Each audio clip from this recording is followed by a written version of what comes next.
You've been misled your entire life. They told you masturbation was dirty, something you should have outgrown by the time you turned 50. But here's what they never told you. After 60, masturbation isn't just normal. It could be the very thing standing between you and decline. I've spent over 3 decades treating men just like you. My name is Dr. Mohit. I'm a urologist and a professor of men's health at Baylor College of Medicine. And I've seen the silent toll of neglect, shame, and misinformation. Too many good men suffer, not from illness, but from what they were never taught. Here's the truth. Most older men masturbate the wrong way, or worse, they stop altogether. They don't realize that how you touch yourself, how often, and the intention behind it can shape your hormones, your heart, and even your brain. Yes, a single, simple act, done poorly, can contribute to erectile dysfunction, depression, and even prostate issues. Done right, it can raise testosterone, improve sleep, and keep your vascular system thriving. This isn't just about pleasure. It's about preserving function, reclaiming connection, and pushing back against aging, starting where it matters most, your nervous system. In just a moment, I'll share 7 secrets about masturbation every man over 60 should have learned decades ago. But first, ask yourself this.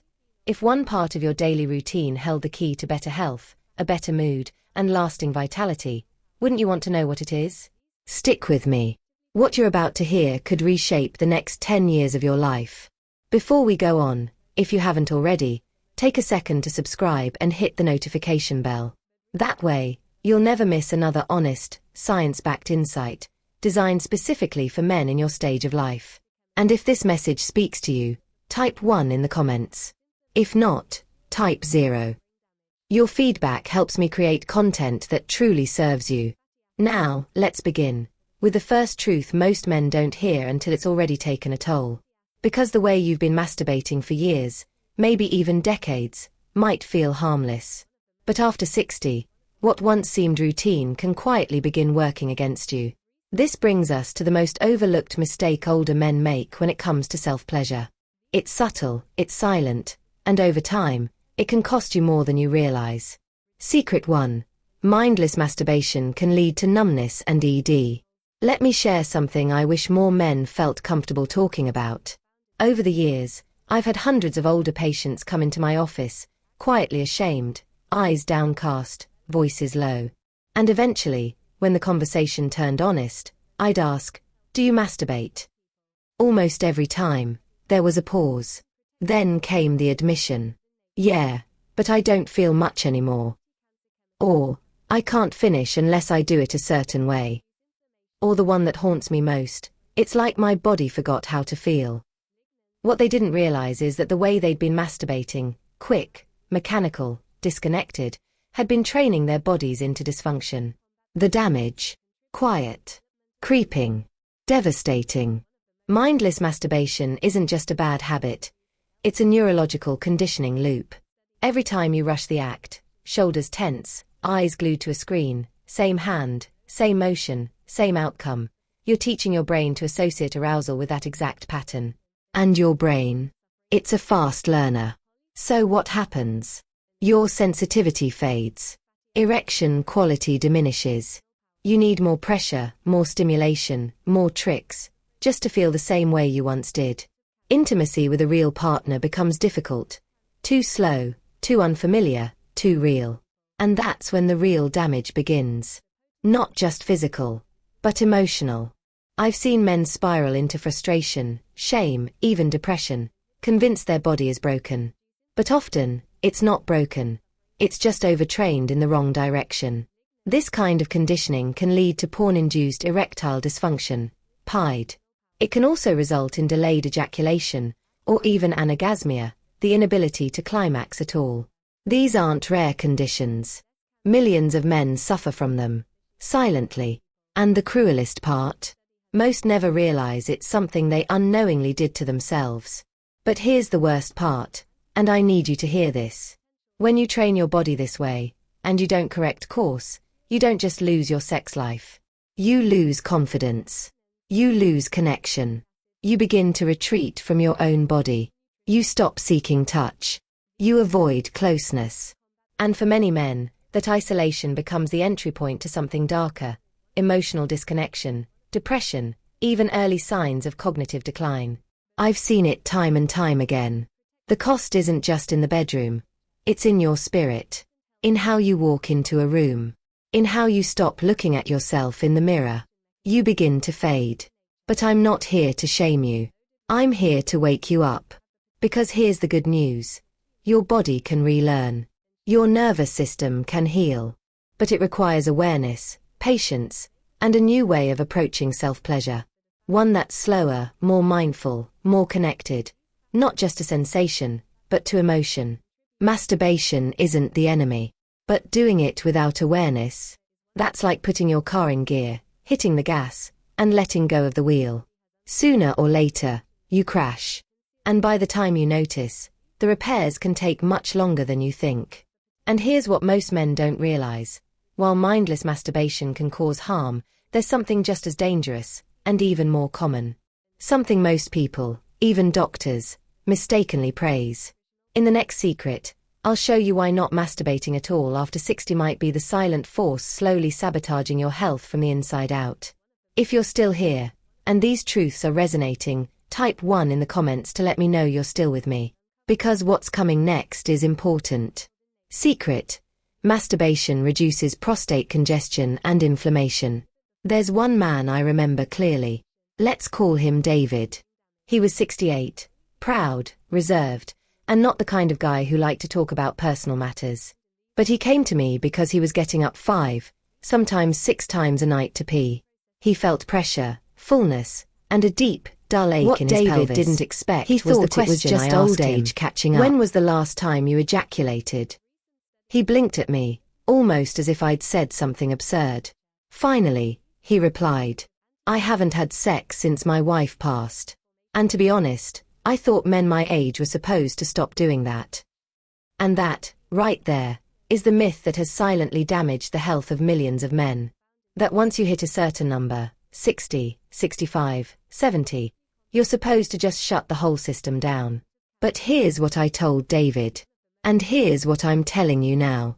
When you stop ejaculating, your prostate doesn't stop working. It keeps producing fluid.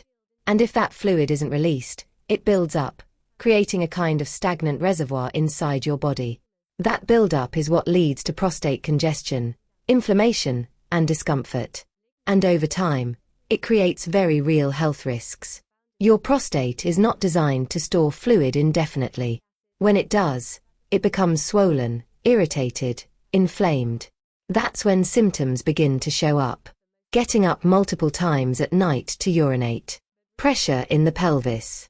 Weak stream. Dribbling. Pain during urination or even during ejaculation. Most men write it off as aging.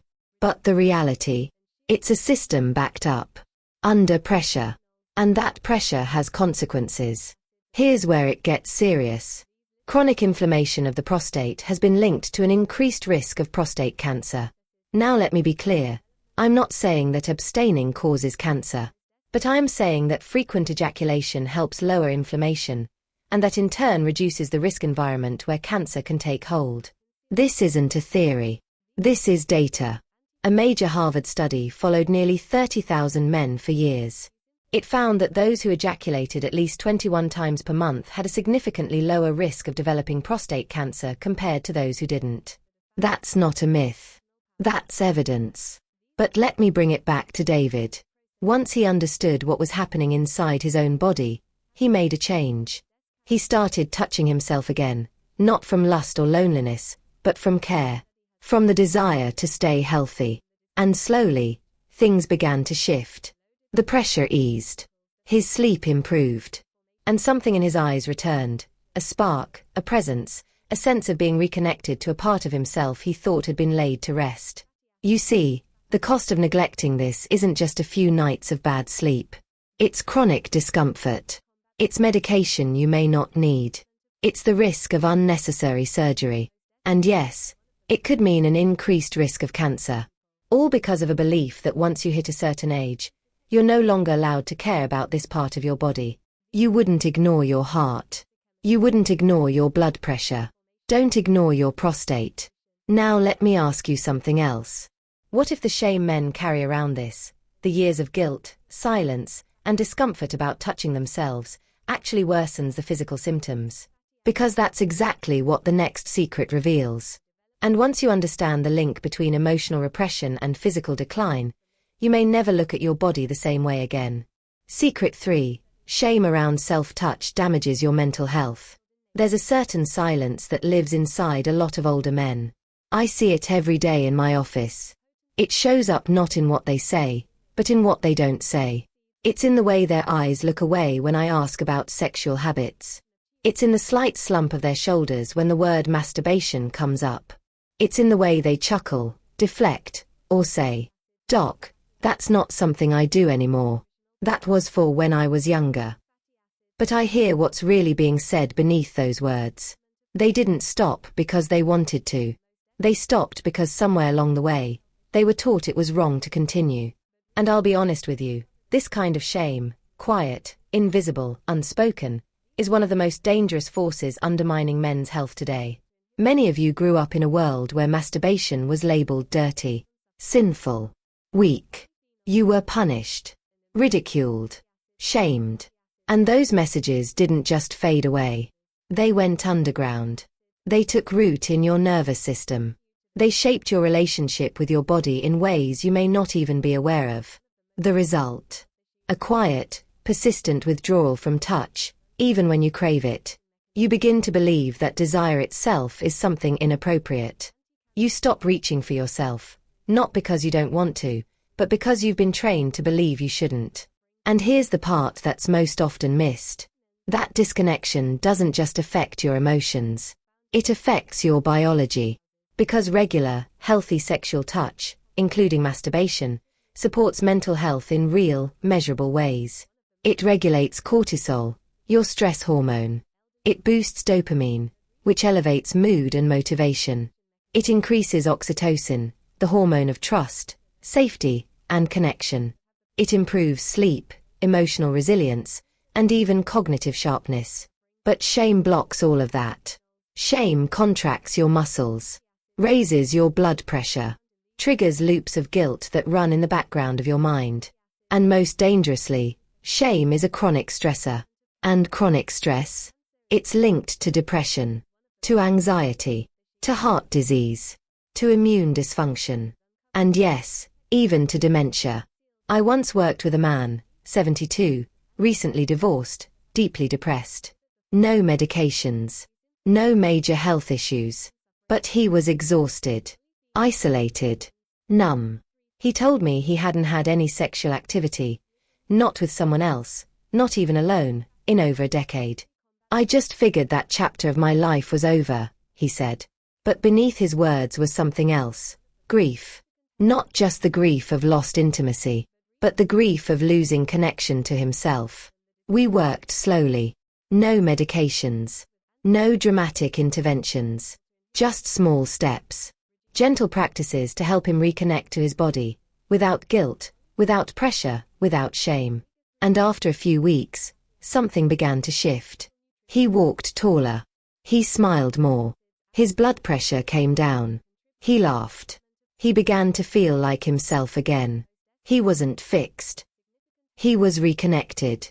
That's what shame costs you. It robs you of vitality, inch by inch.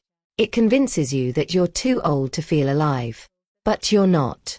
You are never too old to touch yourself with care, with dignity, with purpose. You are never too old to feel whole again. And if shame can do that much damage, imagine what happens when hormonal decline is added to the mix. Because here's a truth most men never see coming. Testosterone doesn't just drop with age. It drops faster when you stop engaging with your sexual self altogether. And once that hormonal balance starts tipping, it doesn't just affect your libido. It affects the way you think, the way you move, the way you live. And that's exactly what we're going to uncover next. If you're still here and finding value in this, type 1 in the comments to let me know you're still with me. Let's keep going. Secret 4. Testosterone is stimulated by sexual activity, even solo. Here's something I wish every man over 60 could hear, clearly, and without shame. Testosterone, the hormone that fuels your energy, confidence, strength, and sexual drive, doesn't just fade with age. That's what you've been led to believe.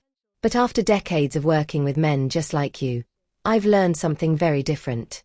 Testosterone drops faster when you stop living like a man who still wants to feel alive. When your sexual energy is repressed, ignored, or buried under years of shame and inactivity, your body gets the message. He doesn't need this anymore. And so your biology begins to scale back. It redirects resources, slows blood flow, downregulates hormones. Muscle tone begins to fade. Belly fat increases.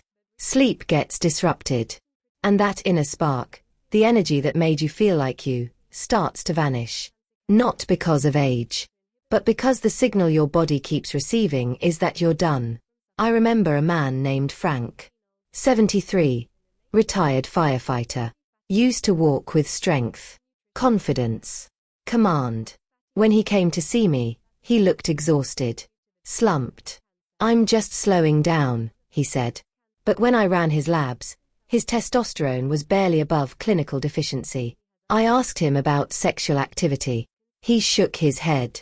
We've already seen how erotic imagination, physical engagement, and even simple anticipation can impact your hormone levels, your mood, and your motivation. Your body is wired to respond to pleasure, to connection, to presence. But when you give it nothing, when you stop engaging, it eventually stops responding. The cost of that? It's far higher than most men ever realize. Low testosterone isn't just about a lower sex drive. It's linked to fatigue, depression, erectile dysfunction, heart disease, diabetes, cognitive decline, even a shorter lifespan. It's not just a number. It's a vital sign, a reflection of how alive, how connected, how engaged you are with your own life. And here's the hardest part. Most men don't realize how far they've drifted from themselves until it feels almost impossible to get back. But you can come back. And it doesn't start with a prescription. It doesn't start with surgery. It starts with reclaiming your connection to your body. On your terms. In your space. Without shame. This is about reminding your biology, I'm still here. I still matter. And if that surprises you, wait until you hear what's next, because there's something even more critical than testosterone. And most men are unknowingly damaging it every time they touch themselves the wrong way. Secret 5. Erectile function is a use it or lose it system. There's a quiet belief that creeps in for many men after 60. It sounds like this. If I'm not having sex, I don't need to worry about erections anymore. I've heard that sentence, almost word for word, from countless patients. Men who think they've aged out of that part of life. But let me tell you something plainly, because most doctors don't. Erectile function isn't just about sex. It's about circulation. It's about nerve health. It's about cardiovascular integrity and even long-term vitality. I had a patient, Harold, 69 years old. Smart man. Strong history. But he'd gone 5 or 6 years without a single erection. Not because he couldn't. Because he thought there was no reason to. His wife had passed. He wasn't dating. He figured that chapter was over. What Harold didn't realize was that his body wasn't just waiting for him to return to it. It was quietly shutting itself down. Here's what most men never learn. The penis, like any other vascular and muscular structure, needs use. If it's ignored, tissue loses elasticity, blood vessels stiffen, oxygen flow declines, microtears and fibrosis, hardening of soft tissue, begin to form. And eventually, even if you want an erection again, your body won't respond, not because of age, but because of disuse. The cost. It's steep. When regular erections stop, smooth muscle begins to atrophy. Blood vessels become less responsive. Nitric oxide, the chemical that triggers erections, drops off. Neural responsiveness diminishes. And here's the part nobody says out loud. This happens even if you're not trying to have sex. It's not about your relationship status. It's about your biology. Your body assumes, this system isn't needed anymore. And it starts deactivating it. But the damage isn't just physical. As erectile capacity fades, so does confidence. You begin to feel disconnected from yourself. And that sense of lost identity can bleed into every part of your life. I've seen men spiral into withdrawal, depression, even early cognitive decline, not from illness, but from silence. From giving up on this part of themselves. Not overnight, but slowly, quietly, and completely preventable. So what can you do? You can remind your body this part of you still matters. That you're still here. Still alive. And you can do that. Without a partner. Without shame. Without pressure. Regular erections, through solo touch, even non-sexual arousal, help keep blood flowing. Tissues oxygenated. Neural circuits responsive. This isn't about chasing pleasure for pleasure's sake. It's about maintaining your health, your identity, and your ability to feel fully present in your own body. Yes, society tells you that after a certain age, you're supposed to go quiet. But silence has a cost. And your body keeps the score. Now, you might be wondering, if erections are so important, what else could be interfering? That brings us to something even more damaging than inactivity. A modern addiction that's quietly rewiring millions of men's brains. Let's talk about it. Secret 6. Porn changes your brain, but you can take control. Let's talk about something that rarely gets addressed, especially among older men. Pornography. Just saying the word might make you want to shift in your seat. Look away. But if you've made it this far, I'm asking you to stay with me, because this could change everything. I've had men in their 60s, even 70s, admit they still watch porn. Not because they're addicted. Not because they're obsessed. But because it's one of the only ways they still feel something. Many live alone. Some are divorced. Some are widowed. And they're not chasing fantasy. They're chasing connection. Or at least the memory of it. But here's the truth no one tells them. The porn available today is not the same as what existed decades ago. What used to be a magazine or a quiet fantasy is now a flood of ultra-stimulating, high-speed, high-intensity content. And your brain, especially an aging one, isn't built to handle that kind of overload without consequence. Every time you consume modern porn, your brain releases a flood of dopamine, the chemical of reward, motivation, and pleasure. But here's the danger. Repeated exposure desensitizes your brain. Over time, it becomes harder to feel aroused by real, natural, physical touch. You start needing more novelty, more intensity, more stimulation. Not because your tastes are changing, but because your neurochemistry is. This rewiring affects your body, too. Erections become less consistent. Orgasm becomes more difficult. Some men develop porn-induced erectile dysfunction, where they can only perform with porn, and not with a real partner or even solo without it. And the damage doesn't stop at the physical. I've seen men spiral into shame, frustration, anxiety, isolation. They feel broken, defeated, confused. And worst of all, they never realize that the thing they were turning to for comfort was quietly stealing their capacity for real pleasure, real intimacy, and real vitality. But here's the truth. You are not broken.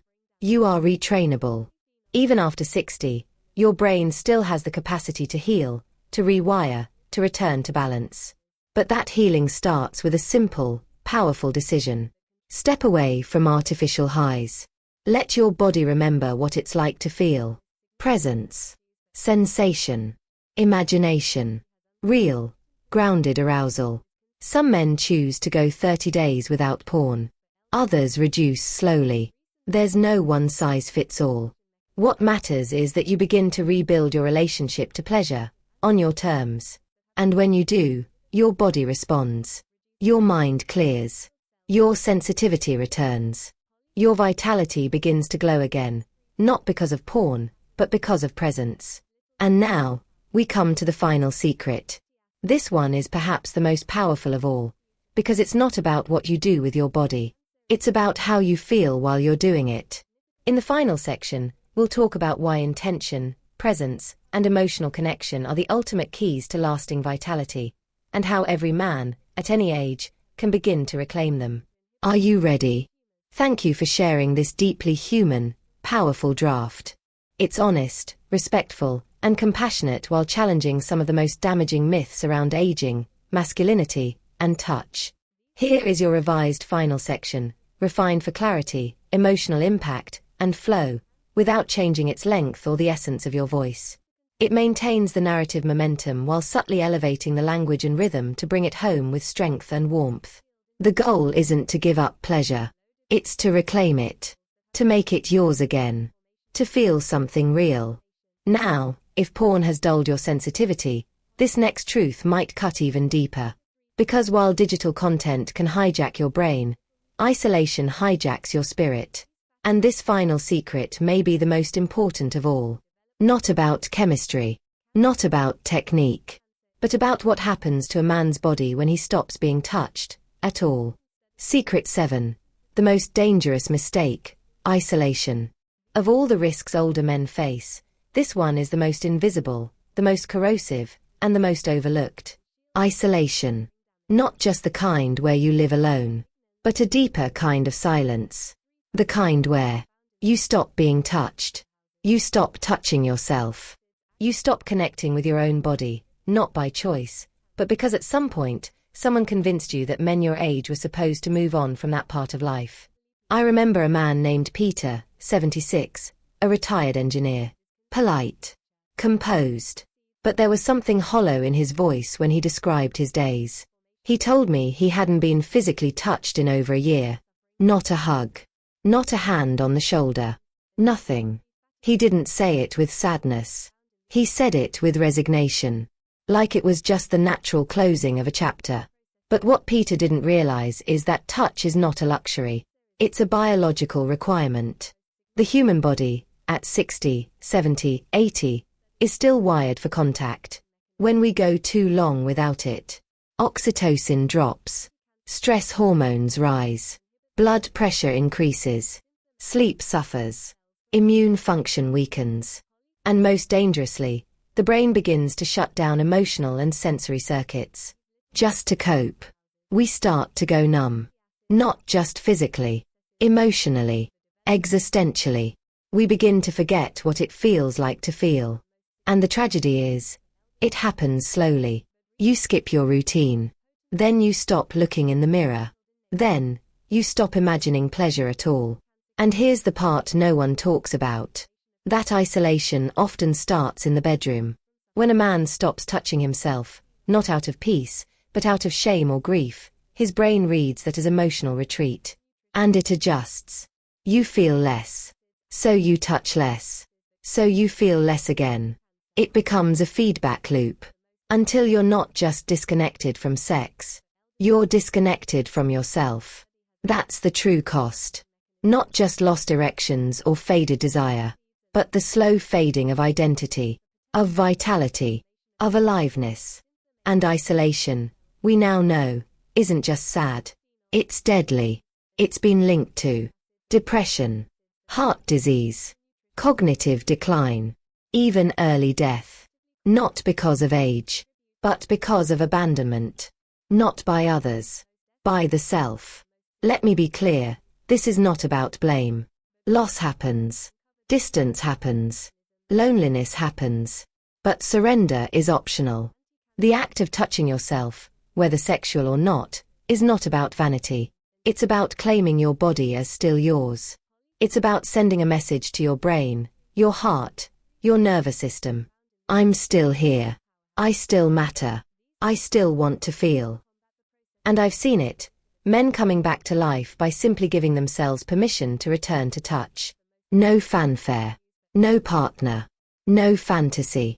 Just presence. And when they do, their shoulders lift.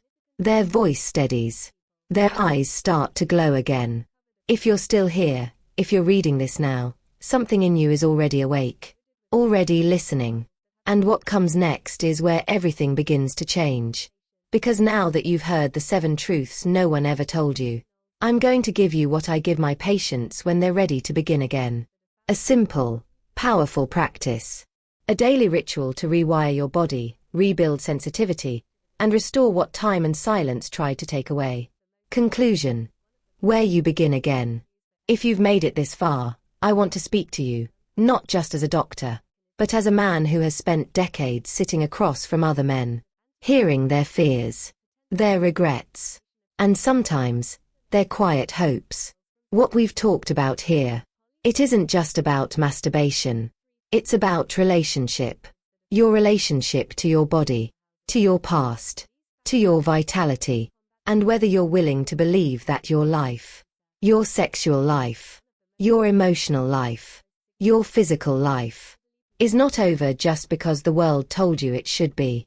We began with the truth that mindless masturbation, rushed, disconnected, habitual, can damage your sensitivity and train dysfunction into your system. We looked at how avoiding ejaculation altogether leads to prostate congestion, inflammation, and sometimes even elevated cancer risk. We examined the quiet poison of shame, how men carry guilt that doesn't belong to them, that was handed down by culture, religion, or silence. We exposed how low testosterone isn't just a natural decline, but something that accelerates when you stop engaging with desire, even privately. We talked about how your erection is more than a symbol of sex. It's a marker of health, circulation, and cognitive resilience. A use it or lose it system. We opened the curtain on porn, not with judgment, but clarity. Because the issue isn't morality. It's neurobiology. And finally, we reached the most painful truth. That isolation isn't just lonely. It's life-threatening. And that the path back to vitality begins not with another person, but with you. So here's what I want you to remember. You are not broken. You are not past the point. And you are not alone. Every system in your body, even now, wants to respond to connection. Your brain still wants to feel. Your heart still wants to open. Your skin still remembers what it means to be alive. And that journey back, it doesn't begin with anyone else. It begins with you. With a choice. To stop shrinking. To stop apologizing for wanting to feel good in your own body. To stop believing the lie that age makes you invisible. You're not invisible. You're still here. And what you do with that matters. Here's what I tell every man who's ready to begin again. Don't start with pills. Don't start with guilt. Start with presence. I give them a practice I call the Golden Protocol. 10 minutes a day. No goal. No climax. No agenda. Just quiet. Touch. Breath. Awareness. For some, it's a morning ritual. For others, a bedtime moment. But for almost all, it becomes a turning point. Because when a man touches himself with care, with dignity, with curiosity instead of urgency, something changes. His body remembers. His mind softens. His spark returns. And maybe, yours will too. This isn't just about reclaiming your sexuality. It's about reclaiming yourself. And that starts, right here, right now, with you.